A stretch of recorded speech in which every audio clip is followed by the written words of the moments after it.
दोस्तों, आज का दिन हम सभी भारतवासियों के लिए बेहद ही महत्वपूर्ण दिन है, क्योंकि आज है हम सभी के गणतंत्र होने की प्रामाणिकता का दिन। जी हां, सबसे पहले आप सभी को गणतंत्र दिवस की अनेकों अनेक शुभकामनाएं।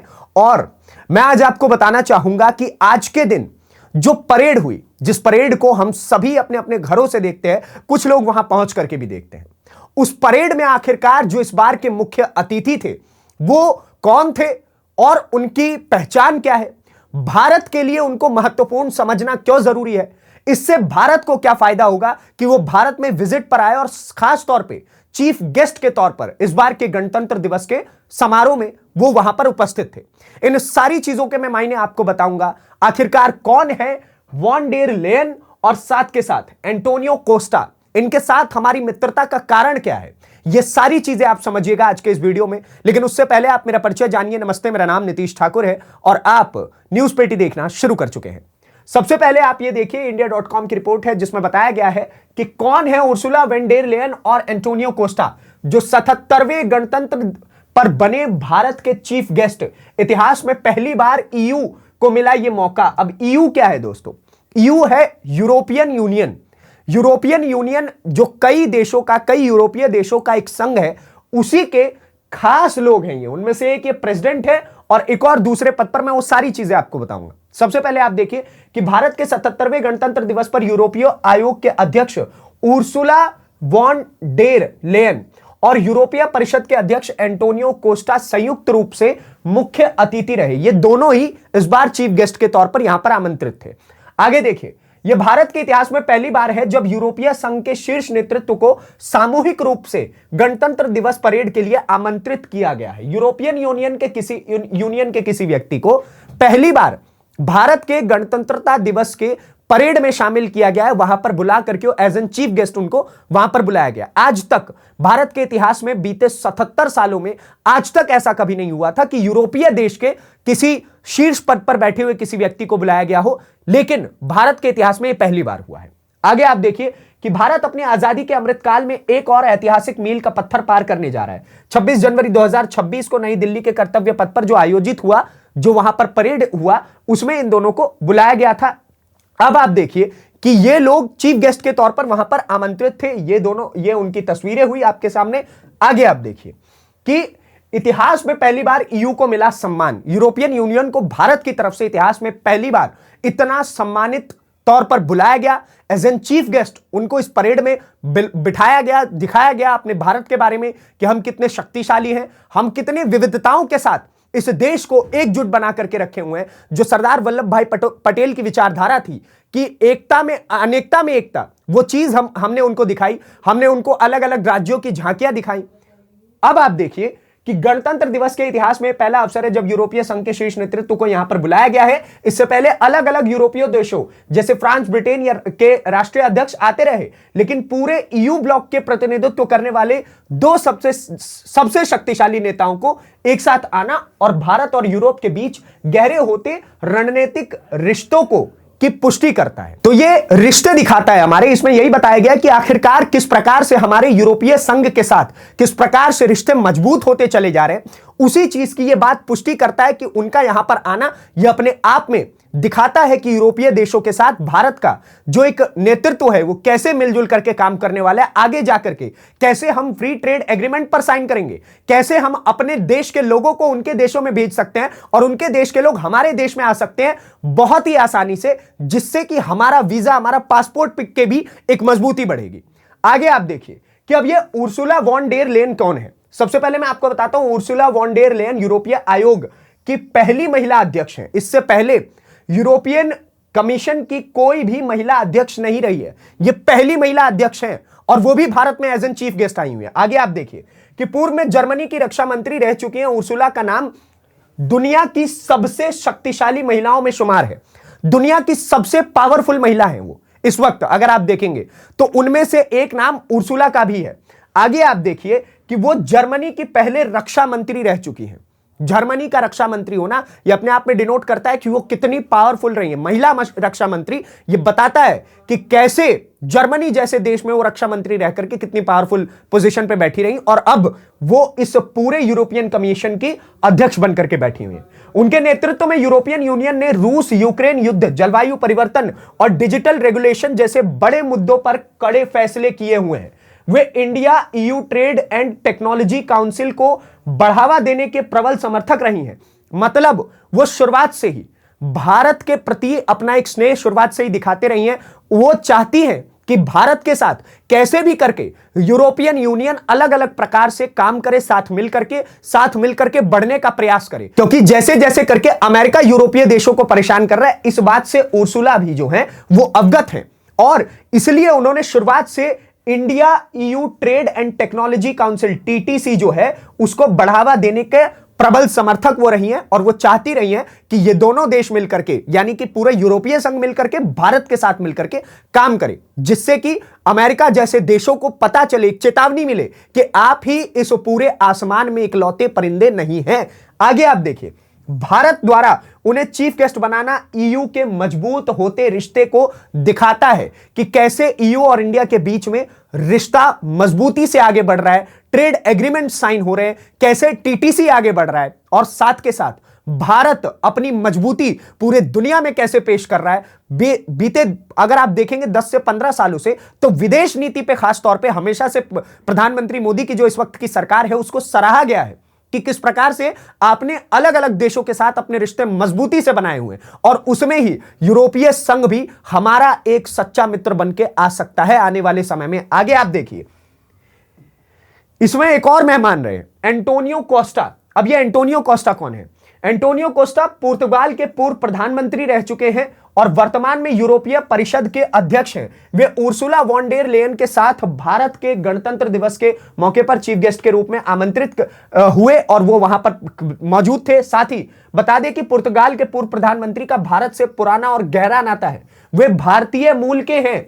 यानी कि जो एंटोनियो कोस्टा है उनकी जो पुरानी पीढ़ी रही है वो भारतीय रही है, यानी कि वो आखिरकार है भारतीय मूल के। तो यहां पर इस बार के परेड में शामिल होना यह बताता है एंटोनियो कोस्टा के लिए भी अपने आप में एक बहुत गर्व की बात थी कि जहां पर उनके दादा परदादा रह चुके हैं, जहां से वो मूलतः बिलोंग करते हैं, उनके लिए उस देश के परेड में एज एन चीफ गेस्ट शामिल होना गणतंत्र दिवस में वो अपने आप में बहुत सम्मानित बात है। और इस चीज से ऑब्वियसली एंटोनियो कोस्टा बहुत खुश हुए थे और भारत के साथ नजदीकी बढ़ाने को लेकर के वो शुरुआत से ही काम करते आए। आगे आप देखिए, उनके पास overseas citizen of India card भी है, यानी कि ओसीआई कार्ड। ओसीआई कार्ड क्या होता है कि ओवरसीज सिटीजन, यानी कि एक समय पर आप भारतीय मूल के रहे लेकिन आपका भारत के साथ प्रेम बताता है वो आज भी कि आप आज भी भारत के साथ अपने रिश्ते नाते बचाए रखने चाहते हैं, तो वो ओसीआई कार्ड भी है उनके पास। आप समझिए, आगे आप देखिए, उनके दादा गोवा से थे। गोवा जो हमारे देश का एक छोटा सा बहुत प्यारा सा राज्य है, बहुत खूबसूरत राज्य है, वहां से उनके दादा रह चुके हैं। और कोस्टा हमेशा से भारत और यूरोप के बीच एक सेतु का काम करते आए हैं, यानी कि जब वो एक समय पर पुर्तगाल के प्रधानमंत्री थे तब भी वो हमेशा से भारत के साथ पुर्तगाल के रिश्ते मजबूती से बनाए रखते थे और आज के समय में भी वो एक ब्रिज की तरह काम कर रहे हैं कि यूरोपियन देश और भारत ये दोनों मिलकर के साथ में कैसे आगे बढ़ सकते हैं, जिससे इस साल का गणतंत्र दिवस और भी खास हो जाता है।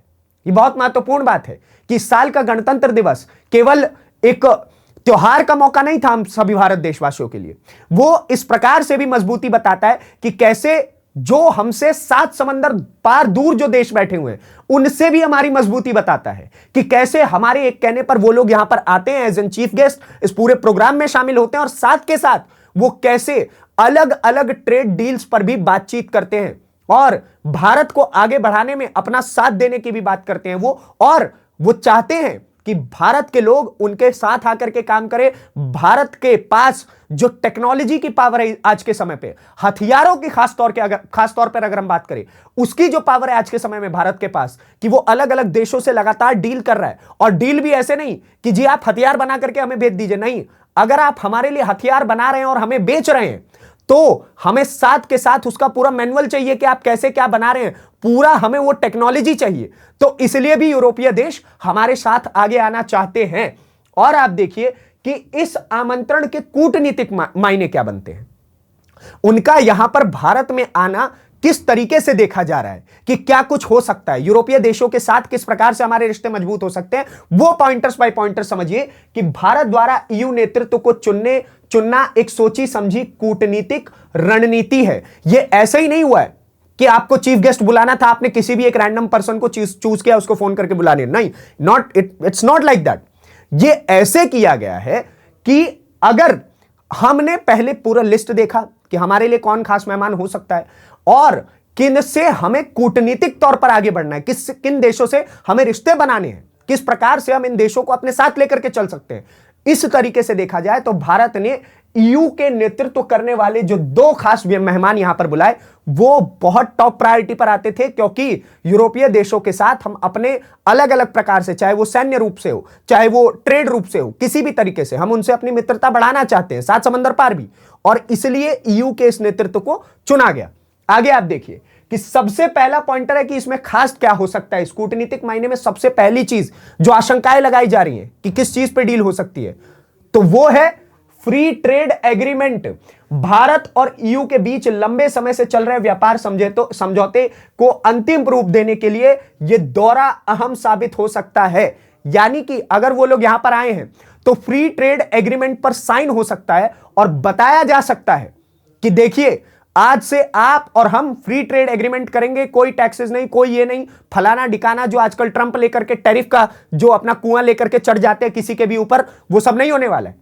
हम एक एग्रीमेंट करेंगे, इतने वर्षों का ये एग्रीमेंट होगा और इससे हम दोनों देश एक दूसरे के साथ जो अलग अलग बिजनेस ट्रेड होते हैं वो कर पाएंगे, और ये हमारे लिए महत्वपूर्ण भी है और अच्छी खबर भी है।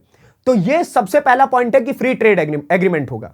दूसरा आप देखिए डिफेंस और टेक्नोलॉजी, डिफेंस और टेक्नोलॉजी को लेकर के समझौते होंगे, जो मैंने अभी आपको बीच में ही बताया 20 पॉइंटर्स में, कि कैसे ईयू जानता है कि इस वक्त भारत के पास डिफेंस यानी कि रक्षा के तौर पर अपने पास कई प्रकार के हथियार हैं, मजबूत से मजबूत 5th जनरेशन के फाइटर जेट को भी हम आगे बढ़ाने की सोच रहे हैं रूस के साथ। तो आप समझिए कि इस चीज को लेकर के ईयू समझ गया है कि अब भारत से अगर हथियारों के मामले में तो कम से कम रिश्ता बनाना पड़ेगा अगर ट्रंप को झुकाना है तो, और इसलिए ईयू चाहता है कि हम उसके साथ डिफेंस डील्स करें और टेक्नोलॉजी कि कैसे हम हथियार बनाते हैं, कैसे हम अपने हथियारों को खरीदते हैं, प्रॉपर कैसे हमारे डील्स होते हैं देशों के साथ, वो भी हम ईयू के देशों को, यूरोपियन यूनियन को बिठा करके समझाएं कि देखिए ऐसे ऐसे होता है। आगे आप देखिए इस समझौते के बाद भारत के साथ डिफेंस और सेमीकंडक्टर टेक्निक में सहयोग और आदान प्रदान बढ़ाने की उम्मीद है। सेमीकंडक्टर को लेकर के तो आपको पता ही होगा कि इस वक्त पूरी की पूरी दुनिया चाहती है कि उनके पास सेमीकंडक्टर का एक खदान हो, लेकिन भारत सेमीकंडक्टर चिप्स को लेकर के इस वक्त बहुत आगे है, और इसलिए भी ये कहीं ना कहीं यूरोपीय देशों के लिए खास है और हमारे लिए इसलिए खास है क्योंकि हम उनसे डिफेंस डील्स कर सकते हैं और सेमीकंडक्टर सेक्टर में भी उनके लोगों को बुला करके हम यहां पर बता सकते हैं कि आप इसमें और इंप्रोवाइज कीजिए। आगे आप देखिए कि चीन को चुनौती है ये, चीन को यह अपने आप में बहुत बड़ी चुनौती है कि अगर चाइना को लगता हो कि भारत उसे सिर्फ इंडिया के फ्रंट से या फिर म्यांमार के फ्रंट से घेर सकता है, तो ऐसा नहीं है। यूरोपीय देशों के साथ हम अपने रिश्ते बना करके बता रहे हैं कि चीन चाहे इस छोर पे हो या उस छोर पे, हम दोनों ही छोर पे उसे घेरने की ताकत रखते हैं। आप देखिए हिंद प्रशांत क्षेत्र, इंडो पैसिफिक रीजन में चीन के बढ़ते प्रभाव को बैलेंस करने के लिए भारत और यूरोप का एक मंच पर एक साथ आना कूटनीति के लिहाज से बेहद ही इंपॉर्टेंट है।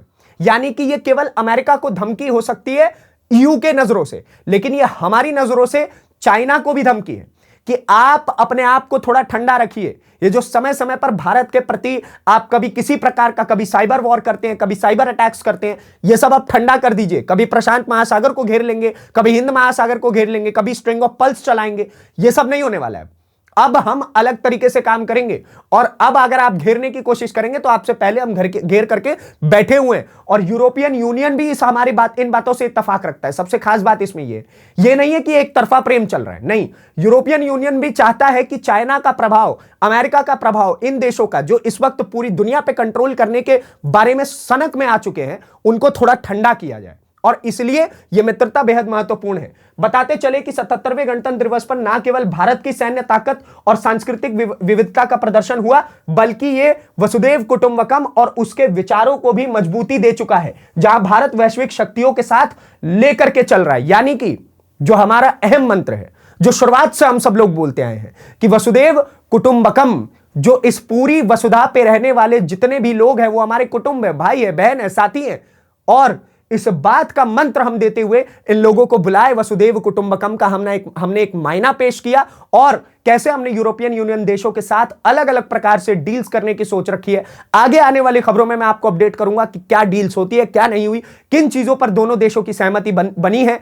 बाकी आप अगर ऐसे ही खबरों से अपडेटेड रहना चाहते हैं तो न्यूज़ पेटी को सब्सक्राइब करिए। धन्यवाद, नमस्कार, जय हिंद, जय भारत।